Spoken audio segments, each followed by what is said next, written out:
you did not disparage the president in your report. But of course, you did disparage the president.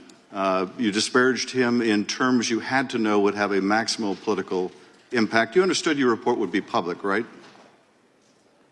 I understood, based on comments that the Attorney General had made, that he had committed to make as much of my report public as consistent with legal policy and legal requirements. And you could have chosen just to comment on the president's particular recall vis-a-vis a document or a set of documents, but you decided to go further and make a generalized statement about his memory, didn't you? Congressman, I could have written my report theoretically in a way that omitted references to the president's memory, but that would have been an incomplete and improper report, and that it did not reflect my analysis. You could have explanation of my decision. You could have written your report with comments about his specific recollection as to documents or a set of documents, but you chose a general pejorative reference to the president. You understood when you made that decision, didn't you, Mr. Hurr, that you would ignite a political firestorm with that language, didn't you? Congressman, politics played no part whatsoever in my investigative steps. But you understood nevertheless, didn't you, Mr. Hurr?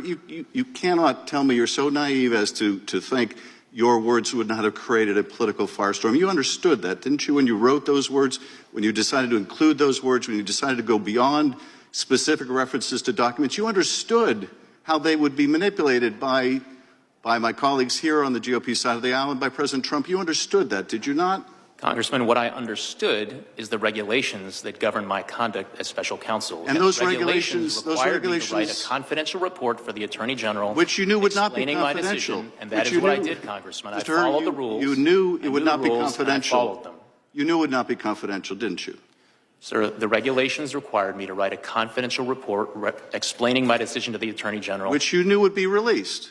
It was up to the Attorney General to determine you understood it would be released, did you not? Would be released consistent with DOJ policy. You understood it would be released. You understood it would be released. I understood from the Attorney General's public comments that he would make as much of my report public as he could, consistent with legal requirements and DOJ policy. And you also understand DOJ policy that you are to take care not to prejudice the interests of the subject of an investigation, right?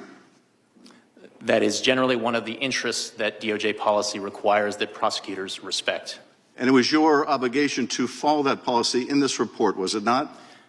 It was also my obligation to write a confidential report for the Attorney General explaining completely my decision. What you did write was deeply prejudicial to the interests of the president. You say it wasn't political, and yet you must have understood. You must have understood the impact of your words.